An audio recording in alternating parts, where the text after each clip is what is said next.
댓글, 좋아요, 구독 주시면 성은이 만극하옵니다. 끝까지 들어주시면 더 행복합니다. 부산 남천동 골목길 끝자락에 자리한 작은 백반집에서 새벽이 밝아오고 있었습니다. 윤상도는 오늘도 어김없이 새벽 5시에 일어나 가게 문을 열었습니다. 20년 넘게 이어온 일상이었지만 오늘은 특별한 날이었습니다.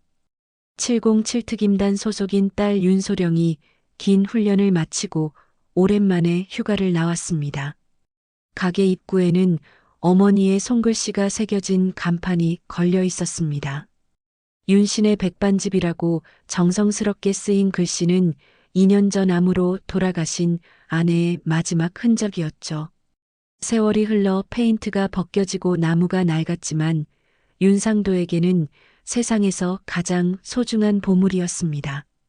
아빠, 제가 반찬 정리 도와드릴게요. 군복 대신 평상복과 앞치마를 두른 소령의 모습은 어색하면서도 정겨웠습니다. 평소 냉정하고 강인한 특임대원의 모습과는 달리 아버지 앞에서는 그저 28살의 평범한 딸이었죠. 짧은 단발머리에 날카로운 눈빛은 여전했지만 부드러운 미소를 지으며 반찬을 정리하는 모습에서 어머니의 모습이 겹쳐 보였습니다. 우리 소령이가 도와주니까 든든하네. 부녀는 나란히 서서 하루 장사 준비를 했습니다. 김치찌개용 김치를 썰고 된장국을 끓이며 정성스럽게 만든 밑반찬들을 예쁘게 정리했습니다. 무쇠솥에서 나오는 구수한 밥 냄새가 골목을 가득 채웠고 소령은 이런 평범한 일상이 얼마나 소중한지 새삼 느꼈습니다. 특임부대에서의 긴장감 넘치는 훈련과는 전혀 다른 세상이었습니다. 정오가 되자 단골 손님들이 하나둘 모여들기 시작했습니다. 이 골목을 오랫동안 지켜온 김씨 아저씨, 학교 급식소에서 일하는 박 아주머니, 그리고 여러 이웃들이 익숙한 발걸음으로 가게에 들어왔죠. 구수한 된장국 냄새와 칼칼한 김치찌개의 향이 어우러지면서 가게 안은 따뜻한 분위기로 가득 찼습니다. 어머, 소령이 왔네. 얼마만이야? 안녕하세요, 아주머니. 오랜만에 휴가 나왔어요. 소령은 평범한 대화를 나누며 일상의 소중함을 다시 한번 느꼈습니다. 사람들의 웃음소리, 따뜻한 밥 냄새, 그리고 아버지의 든든한 뒷모습까지 모든 것이 평화로웠습니다. 주방에서 아버지를 도우며 반찬을 정리하는 시간은 그 어떤 것보다 소중했죠. 그런데 오후 2시쯤 가게 분위기가 급격히 바뀌었습니다. 문신으로 가득한 3명의 남자가 느릿하게 가게로 들어왔습니다. 가장 앞서 걸어온 남자는 문석두였습니다. 30대 후반으로 보이는 그는 양복을 차려입었지만 손목과 목에 새겨진 문신이 그의 정체를 드러내고 있었습니다. 뒤따라 들어온 정만식과 한도연의 표정도 심상치 않았죠. 장사가 잘 되는데 왜 우리 돈은 안 갚지? 문석두의 목소리가 가게 안을 압도했습니다. 순식간에 가게 안의 공기가 얼어붙었습니다. 손님들은 수저를 놓고 조심스럽게 주변을 살폈고 윤상도의 얼굴은 창백해졌습니다. 김씨 아저씨는 숟가락을 그릇 가장자리에 조심스럽게 놓았고 박 아주머니는 가방끈을 단단히 움켜쥐었습니다. 소령은 군복 대신 앞치마 차림으로 주방에서 상황을 관찰했습니다. 707 특임단에서 단련된 감각이 위험을 감지하고 있었지만 섣불리 나서지 않고 신중하게 상황을 파악했습니다. 아버지가 어떤 일에 휘말려 있는지, 그리고 이 사람들이 정확히 무엇을 원하는지 알아야 했습니다. 손님들이 하나둘 자리를 뜨며 가게 안은 정막이 흘렀습니다. 문석두는 양복 소매를 정리하며 가게 안을 천천히 둘러봤습니다. 정만식은 무표정한 얼굴로 팔짱을 끼고 서 있었고 한도연은 킥킥거리며 스마트폰으로 주변을 찍고 있었습니다. 윤상도는 앞치마로 손을 닦으며 떨리는 목소리로 말했습니다. 원금은 이미 다 갚았습니다. 이자도 약속대로 냈고요. 원금? 문석두가 비웃었습니다. 아저씨, 복리라는 게 있는 거 아세요? 월 3%의 복리까지 붙으면 얼마나 되는지 계산해 보셨어요? 그때 한도연이 가게 입구를 바라보며 말했습니다. 형님, 저기 간판 좀 보세요. 완전 촌스럽네요. 문석두가 고개를 돌려 어머니의 손글씨가 새겨진 간판을 바라봤습니다. 윤신의 백반집이라고 정성스럽게 쓰인 글자가 오후 햇살을 받아 빛나고 있었습니다. 2년 전 세상을 떠난 윤상도 아내가 직접 써준 소중한 글씨였습니다. 조폭 중 한 명이 어머니의 간판을 보고 조롱했습니다. 문석두는 대놓고 간판을 가리키며 말했습니다. 이딴 거 치우자. 문석두가 간판을 향해 발길질을 했습니다. 한 번, 두 번, 세 번. 나무가 갈라지는 소리와 함께 간판이 바닥으로 떨어졌습니다. 간판이 산산조각 부서졌습니다. 윤상도 아내의 손글씨가 새겨진 소중한 간판이 한순간에 파괴되어 바닥에 흩어졌습니다. 윤상도의 눈에서 눈물이 흘러내렸습니다. 여보, 그가 중얼거렸습니다. 소령은 숨을 죽이며 이 모든 광경을 지켜봤습니다. 어머니의 마지막 흔적이 무너지는 순간 그녀 안에서 무언가가 폭발했습니다.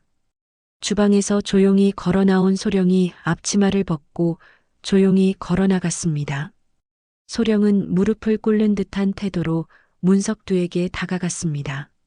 마치 사과라도 하려는 것처럼 고개를 숙였습니다. 문석두는 이 모습을 보고 만족스러운 미소를 지었습니다. 그래, 이제야 정신을 차렸네. 하지만 그 순간 소령의 손이 번개처럼 움직였습니다. 리더 문석두의 팔을 꺾어 테이블에 박아버렸습니다. 뼈가 부러지는 소리와 함께 문석두의 비명이 가게를 가득 채웠습니다. 정만식과 한도연이 달려들었지만 소령은 부하 2명도 단숨에 제압했습니다. 정만식은 한 방에 기절했고 한도연은 팔이 꺾인 채 바닥에 쓰러졌습니다. 손님들은 숨을 죽였습니다. 하지만 소령은 단 한마디 말 없이 바닥에 흩어진 간판 조각을 하나하나 주워 담았습니다. 어머니의 손글씨가 새겨진 소중한 조각들을 마치 보물을 다루듯 정성스럽게 모았습니다. 가게 안에 흐르는 정적은 마치 시간이 멈춘 것 같았습니다. 문석두는 꺾인 팔을 부여잡고 신음을 내뱉고 있었고 정만식과 한도연은 바닥에 쓰러져 있었습니다. 소령은 간판 조각들을 품에 안고 조용히 서 있었습니다.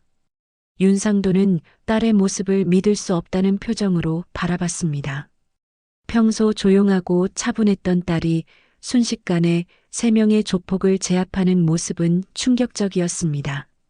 하지만 동시에 가슴 한편으로는 든든함도 느꼈습니다. 소령아. 윤상도가 조심스럽게 딸을 불렀습니다. 소령은 간판 조각들을 정성스럽게 주워 담으며 아버지를 바라봤습니다. 그녀의 눈에는 눈물이 맺혀 있었지만 목소리는 침착했습니다. 아빠, 이 사람들은 왜 우리 가게에 왔나요? 윤상도의 얼굴이 굳어졌습니다. 더 이상 숨길 수 없다는 걸 알았습니다.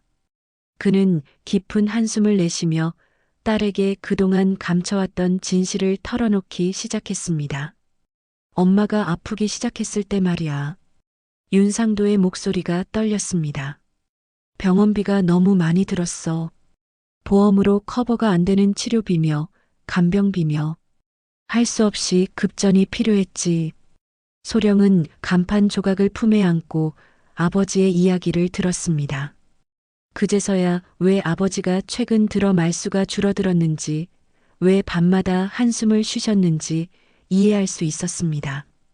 처음에는 200만 원만 빌렸어. 월 3%라고 했는데 그때는 다른 데서 빌릴 곳이 없었어. 엄마 치료가 급했으니까. 월 3%면 연 36%입니다. 소령이 차분히 계산했습니다. 그것도 복리라고 했잖아요.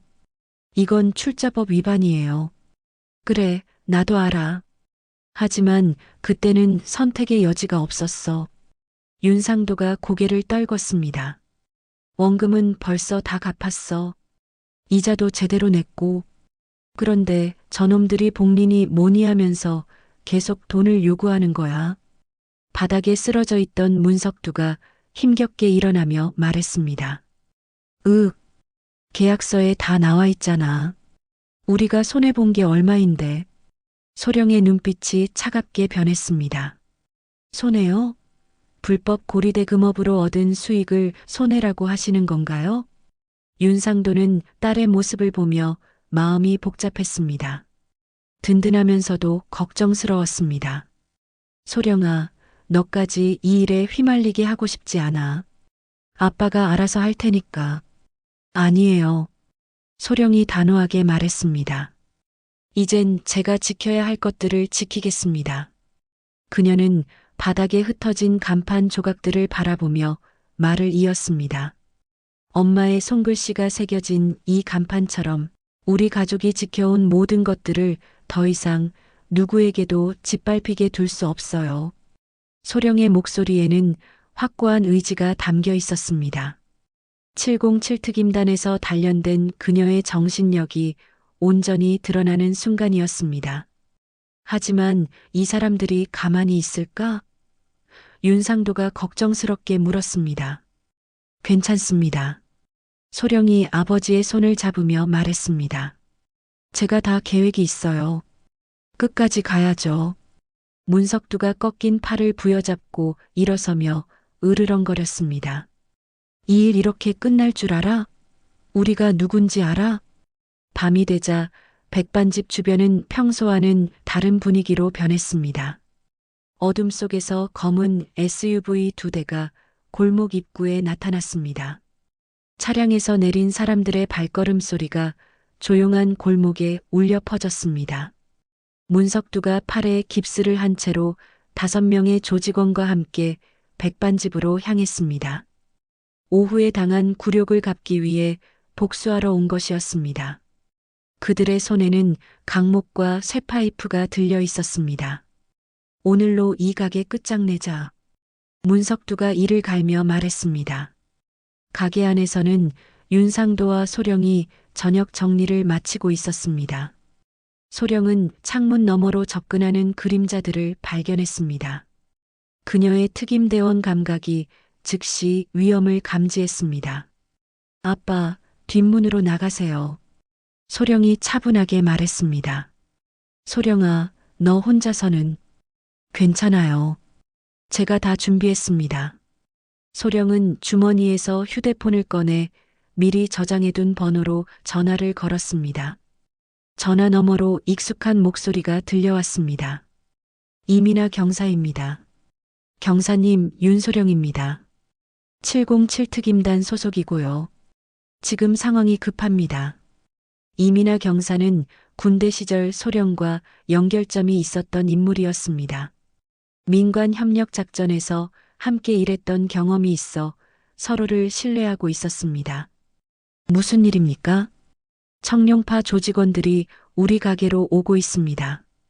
불법 고리대금업과 협박, 기물파손 혐의로 현행범 체포가 가능할 것 같습니다. 위치 알려주세요. 지금 출동하겠습니다. 부산 남천동 골목길 윤신의 백반집입니다. 증거 수집은 제가 맡겠습니다. 소령은 전화를 끊고 휴대폰 녹음 기능을 켰습니다. 모든 대화와 상황을 기록할 준비를 마쳤습니다. 문석두 일행이 가게 문을 거칠게 열고 들어왔습니다. 그들의 얼굴에는 분노와 복수심이 가득했습니다. 오늘로 이 가게 끝장이야. 문석두가 강목을 들어 올리며 소리쳤습니다. 너희 아빠도 마찬가지야. 소령은 조용히 휴대폰 녹음 버튼을 눌렀습니다. 모든 대화가 녹음되기 시작했습니다. 그녀는 침착하게 상황을 기록하며 증거를 수집했습니다. 뭘 하려고 그러세요? 소령이 차분하게 물었습니다. 뭘 하려고? 너 때문에 우리가 얼마나 망신당했는지 알아? 문석두가 소리쳤습니다. 오늘은 정말로 끝장을 내주겠어. 조직원들이 테이블을 깨뜨리기 시작했습니다. 유리가 깨지는 소리와 함께 협박 대사들이 쏟아져 나왔습니다. 소령은 모든 것을 녹음하며 증거를 확보했습니다. 그때 멀리서 사이렌 소리가 들려왔습니다. 점점 가까워지는 소리에 문석두 일행의 얼굴이 굳어졌습니다. 뭐야, 경찰을 불렀어? 문석두가 당황하며 소리쳤습니다. 경찰차 여러 대가 가게 앞에 멈춰섰습니다. 이민아 경사가 선두에 서서 가게로 들어왔습니다. 청룡파 불법 출자 협박 기물 파손 혐의로 체포합니다. 이민아 경사가 단호하게 선언했습니다. 조직원들이 패닉에 빠져 뒷문으로 도주를 시도했지만 경찰들이 이미 모든 출구를 봉쇄한 상태였습니다. 문석두가 소령을 노려보며 소리쳤습니다. 너 이게 다 계획이었냐? 소령이 조용히 대답했습니다. 그게 작전입니다. 모든 조직원들이 수갑을 차고 연행되었습니다. 이민아 경사는 소령에게 다가와 말했습니다. 녹음 자료와 증거물들 잘 확보하셨나요? 네, 모든 대화가 녹음되었고 기물 파손 현장도 촬영했습니다. 훌륭합니다. 이번 사건으로 청룡파의 불법 고리대 금업 조직을 일망타진할 수 있을 것 같습니다. 다음 날 아침 윤소령과 윤상도는 부서진 간판 조각들을 담은 상자를 들고 목공소를 찾아갔습니다. 골목 안쪽에 위치한 배용섭의 목공소는 오래된 간판들과 나무 제품들로 가득했습니다. 톱밥 냄새와 나무 향이 어우러진 공간에서 배용섭이 작업대에서 무언가를 다듬고 있었습니다. 사장님, 혹시 이 간판 조각들로 복원이 가능할까요? 윤상도가 조심스럽게 물었습니다. 배용섭은 58세의 나이에도 불구하고 여전히 정교한 손놀림을 자랑하는 목공 장인이었습니다. 그는 무뚝뚝한 표정으로 상자 안의 간판 조각들을 하나하나 살펴봤습니다. 이 글씨, 부인께서 직접 쓰신 거군요. 배용섭이 조각들을 만지며 말했습니다. 글씨체가 정성스럽습니다. 복원은 가능하지만 시간이 좀 걸릴 겁니다. 소령은 어머니의 손글씨가 새겨진 조각들을 바라보며 마음이 뭉클했습니다. 산산조각 났지만 여전히 따뜻함이 느껴지는 글씨였습니다. 얼마나 걸릴까요? 소령이 물었습니다. 제대로 하려면 사흘은 필요합니다. 조각들을 맞춰가며 새 나무판에 붙이고 글씨 부분은 다시 새겨야 하거든요. 배용섭은 작업대 위에 간판 조각들을 펼쳐놓고 퍼즐을 맞추듯 위치를 조정해 봤습니다. 오래된 건 고치는 게 아니라 이어붙이는 거예요. 부러진 부분에 새로운 생명을 불어넣는 거죠. 소령은 배용섭의 말에 깊은 의미를 느꼈습니다. 단순히 간판을 복원하는 것이 아니라 어머니의 흔적을 되살리는 일이었습니다. 제가 도와드릴 수 있는 일이 있을까요? 소령이 물었습니다. 글씨 연습을 해보세요. 부인 필체를 따라 써보시면서 감을 익히시면 복원할 때 도움이 될 겁니다. 배용섭은 한쪽 조각에서 윤신혜라고 쓰인 부분을 가리켰습니다. 이 부분 곡선을 보세요. 정말 정성스럽게 쓰셨네요. 이런 필체는 하루아침에 나오는 게 아닙니다. 소령은 종이에 어머니의 글씨를 따라 써보기 시작했습니다. 처음에는 어색했지만 점차 어머니의 손글씨 느낌을 살려나갔습니다. 한 획 한 획 따라 쓰면서 어머니의 마음도 함께 이해할 수 있었습니다. 윤상도는 딸이 글씨 연습을 하는 모습을 지켜보며 눈가가 촉촉해졌습니다. 아내가 간판에 글씨를 쓸 때의 모습이 겹쳐 보였습니다. 부인께서 이 글씨를 쓰실 때 얼마나 정성을 들이셨는지 알 수 있습니다. 배용섭이 말했습니다. 각 글자마다 가게에 대한 애정이 담겨 있어요. 사흘 동안 소령은 매일 목공소를 찾아와 복원 작업을 도왔습니다. 조각 하나하나를 맞춰가며 어머니의 흔적을 되살려 나갔습니다. 새 나무판에 조각들이 하나씩 붙여지면서 간판의 모습이 서서히 되살아났습니다. 마침내 복원이 완료되었습니다. 새 간판에는 어머니의 손글씨가 고스란히 되살아나 있었습니다. 윤신의 백반집이라는 글씨가 새 나무판 위에서 따뜻하게 빛나고 있었습니다. 정말 감사합니다. 소령이 배용섭에게 깊이 고개를 숙였습니다. 이런 일이야말로 제가 해야 할 일이죠. 소중한 것들을 지켜내는 것 말입니다. 부녀는 새로 복원된 간판을 조심스럽게 가게로 가져갔습니다.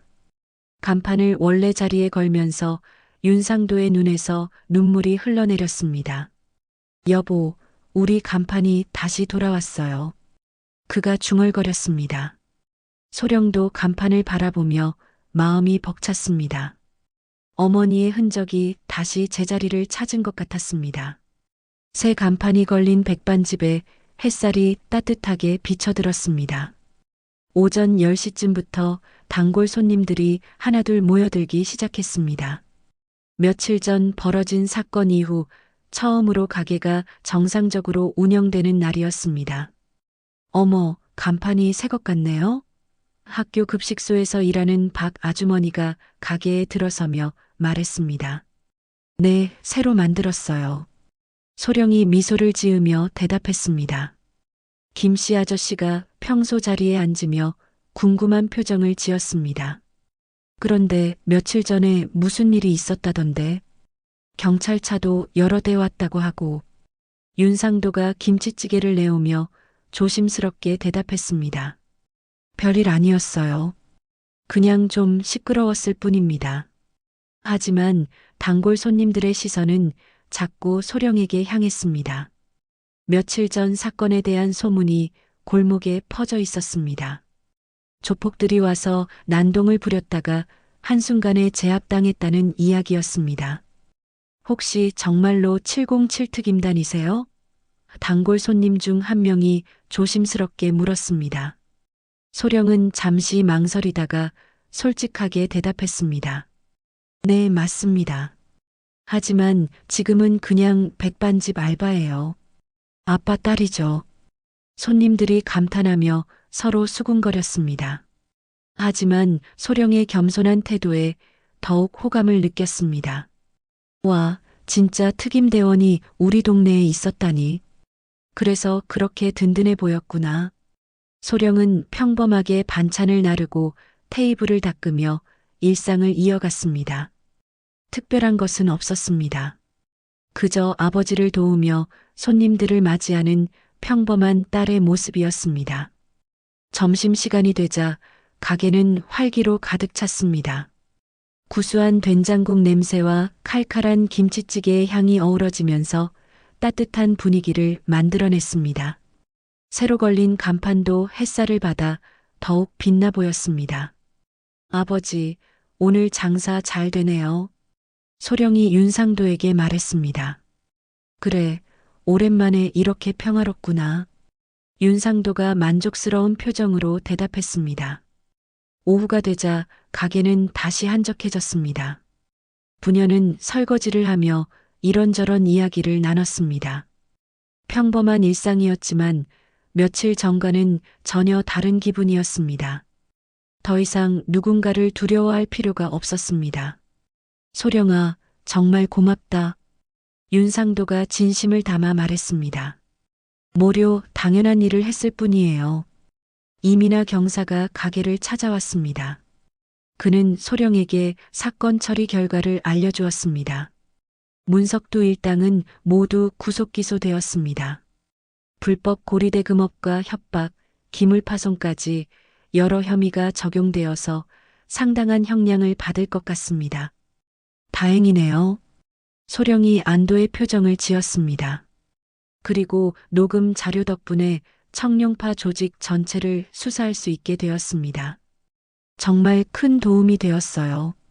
이민아 경사는 김치찌개 한 그릇을 시켜 먹으며 말을 이었습니다. 역시 특임 대원답더군요.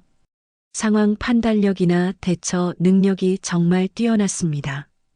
과찬이세요. 그냥 가족을 지키고 싶었을 뿐입니다. 해가 질 무렵 가게는 다시 평온을 되찾았습니다. 새 간판이 석양을 받아 따뜻하게 빛나고 있었습니다. 소령은 간판을 바라보며 어머니가 지켜보고 있는 것 같은 느낌을 받았습니다. 소령이 부대로 복귀하기 전날 저녁 윤상도와 딸은 가게 정리를 마친 후 간판 아래에서 잠시 앉아 이야기를 나누었습니다. 오랜만에 부녀가 함께하는 조용한 시간이었습니다. 어머니의 손글씨가 새겨진 간판이 가로등 불빛을 받아 은은하게 빛나고 있었습니다. 정말 많은 일이 있었네.